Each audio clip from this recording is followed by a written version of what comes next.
So good evening everyone, or should I say good night, because I see a lot of sleepy faces. I know, like, it has been a tiring evening, it has been a tiring day. So I'll keep this simple, like I won't talk about a lot of technical stuff. I'll talk about my experience as an open source contributor. So I've been contributing to open source for 3 years, and this is my experience as an open source contributor. And I hope you will learn something from the lessons I learned. So a long time ago, actually not that long ago, I decided to be a software engineer.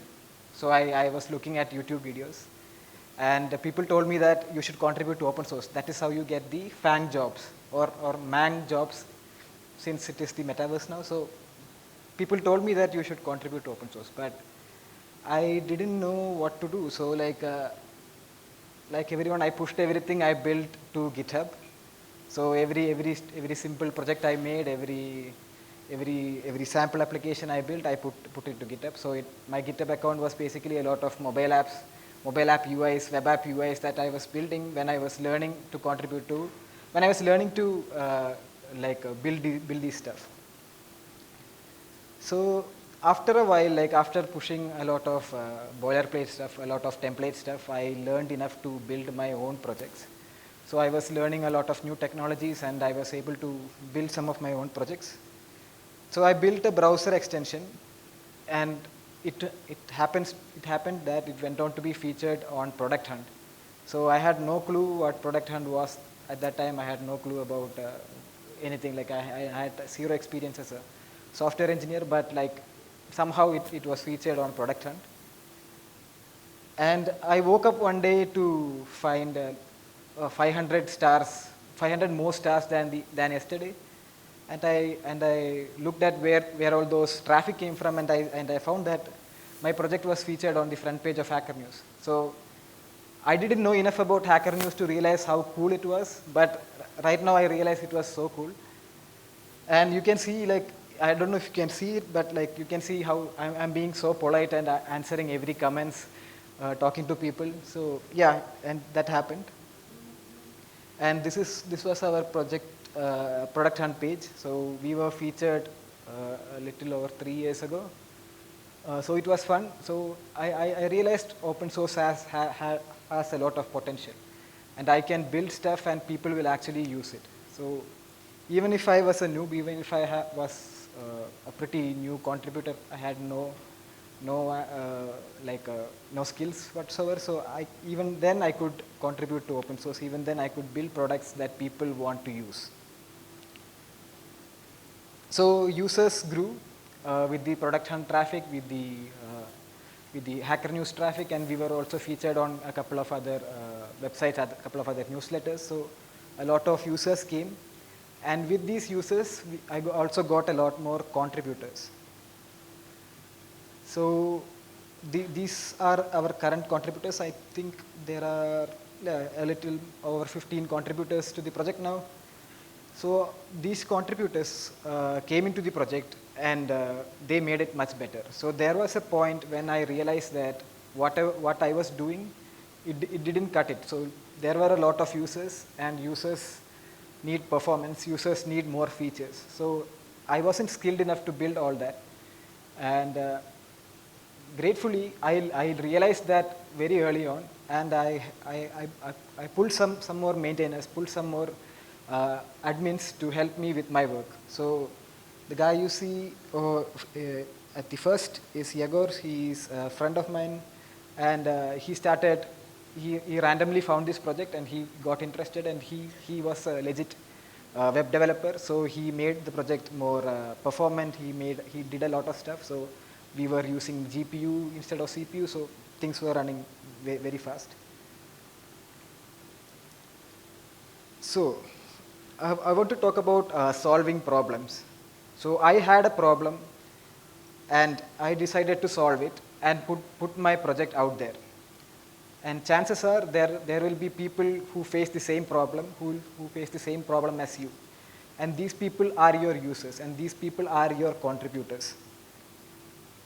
And if you solve your problem in public, if you build things open source, if you share your ideas with others, you are creating a platform for your project to grow.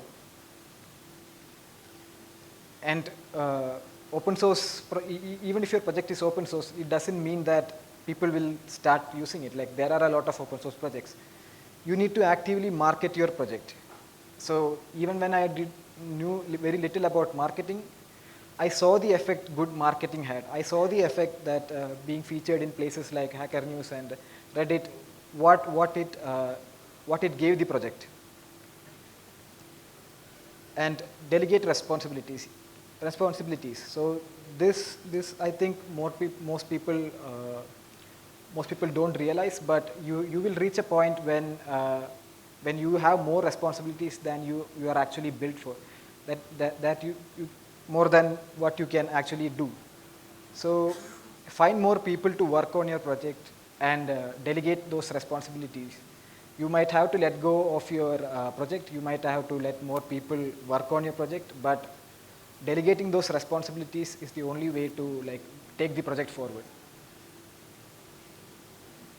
So I built an open source project, but I was still a junior developer. I did not know what to do. I did not know how to contribute to open source project. So I was wondering, like, is there a path in open source? Is there a way that is there a path that I can follow and I will end up being an open source contributor? Are there people to help me out? So that's where mentorship came in. So I wanted to contribute to open source projects, but I had a lot of questions. Which project do I contribute to? Where do I start? And what if I'm not skilled enough? Like, I don't know much about programming. I didn't study computer science in school, so what if I'm not skilled enough? And that is where the Linux Foundation's mentorship program came in. So I was part of this program a couple of years ago. I was part of this mentorship program. So this is basically a mentorship program run by the Linux Foundation that connects mentees, mentors, and open source projects. So in the homepage, I found a lot of projects. So, and these projects, and they explained what skills they are looking for. They explained what kind of project I will be working on, and they had all relevant resources to access their communities, access their projects. So I applied to one of these projects, and I was selected as a mentee. So before that, I actually had to make a lot of contributions. I spent a lot of time learning about the project, learning new skills, and after a lot of contributions, my contributions were apparently impactful enough, and they gave me a mentorship position. And during this mentorship, I learned a lot of skills. So I learned to program better. I was a better programmer. I was working with a lot of people in multiple open source communities. I learned how to communicate. I learned to work on remote teams.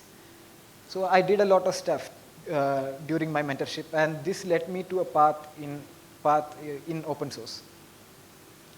So I would urge everyone to, like, especially if you are a student or a new developer, and if you are looking to contribute to open source projects, I would urge you to check out open source internship programs. So there are a lot more programs like the Linux Foundation's mentorship programs, and I have collected some of this, and if you go to this link, you will be able to find that.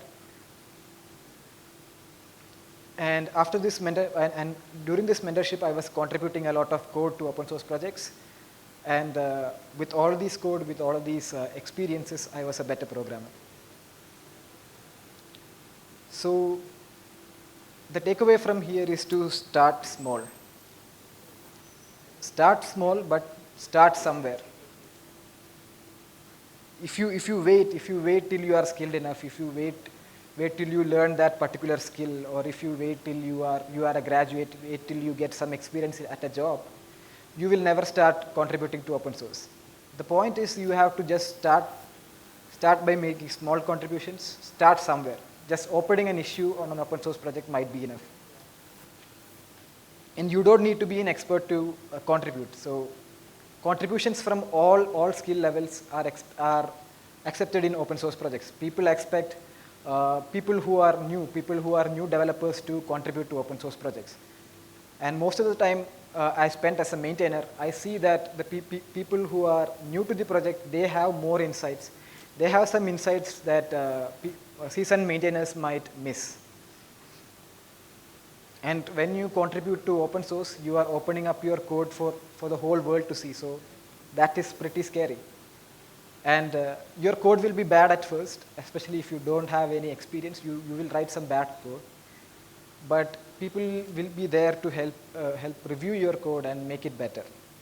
And like with some time, you will get your code reviewed so many times, you will be really good at it. And finally, open source mentorship programs are helpful. It led me to a path, it led me to a career in open source.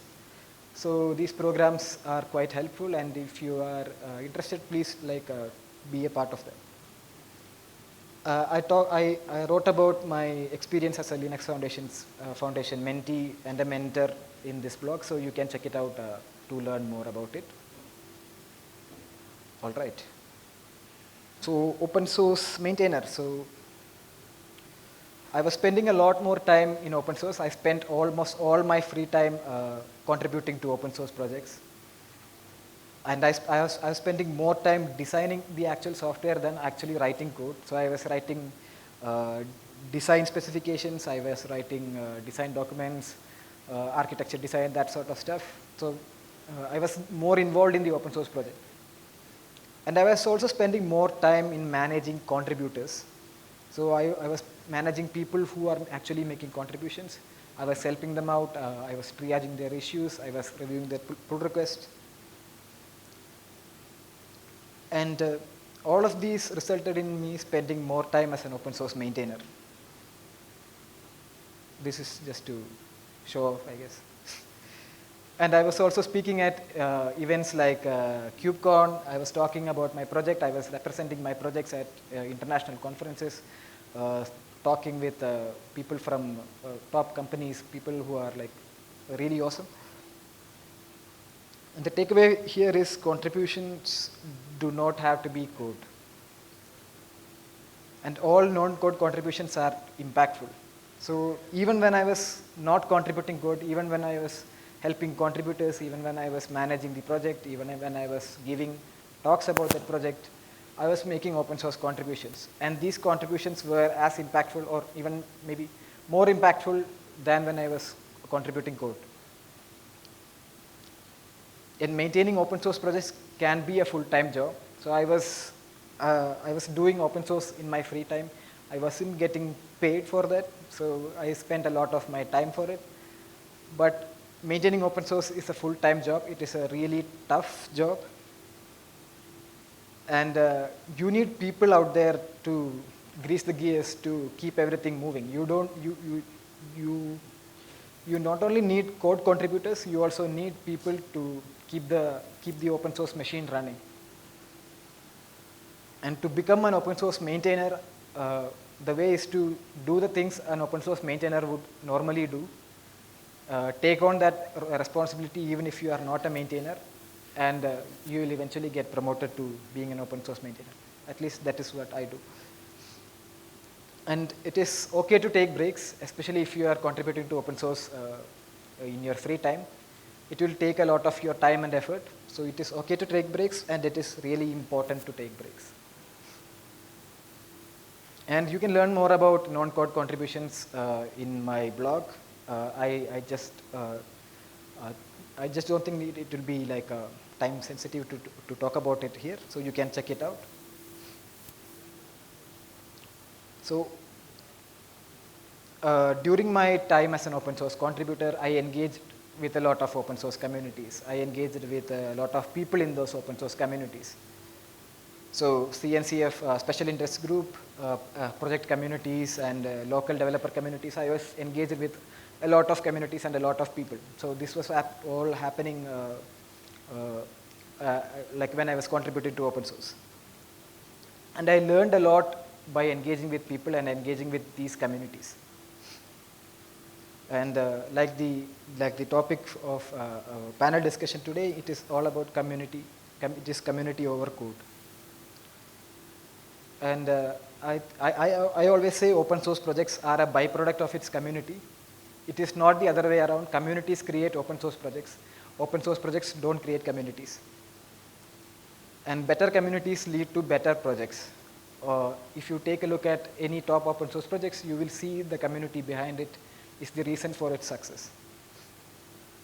And when talking about open source projects, when talking about building and maintaining open source projects, it is also essential to learn, to know that building and sustaining open source communities is also equally important.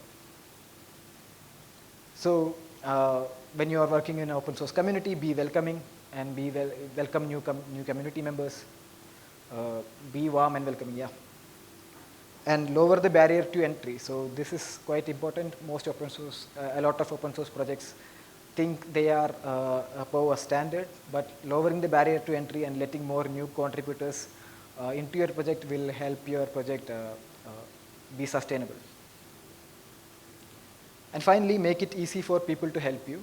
This might sound strange, but a lot of people want to help you, but you have to make it easier for them to help you. And I explain a lot about this statement in my blog post, asking questions. So it is basically about how you should ask questions, how you should ask for help within communities and within, like this is applicable for anyone, not just for open source contributors. So you can check that out as well. So full-time open source. So after a couple of years as a contributor, after some years as an open source maintainer, I decided to, maybe I can make a career out of open source, right? So today I work in open source full-time. I get employed by my company to work on their open source project. I currently work on Apache API 6, which is a cloud native API gateway. And they think like the work I do is important enough to actually pay me. And I also help new contributors to open source by mentoring them through the Linux Foundation's mentorship program and Google Summer of Code. And finally, what I want to say is contributing to open source is rewarding. It can be rewarding. And it is more than the money, although you can get good money, but it is more than the money. And you are being part of something that is bigger than you or your company. And your contributions are impactful. The thing you might be making might end up in, let's say, space. And you can actually see your impact by how well your open source project is being used and who your users are. And with that, I conclude my talk. If you have any questions, feel free to ask. Or you can reach out to me on Twitter. I'll be there. And I'll also have a talk tomorrow. So if you want to learn about some of the technical stuff I do, you can catch me tomorrow afternoon. And I also have toffees. So I bought some Irish fudge. So if you want some candy, you can get to me. And I will, yeah, that's it. Yeah. Thank you.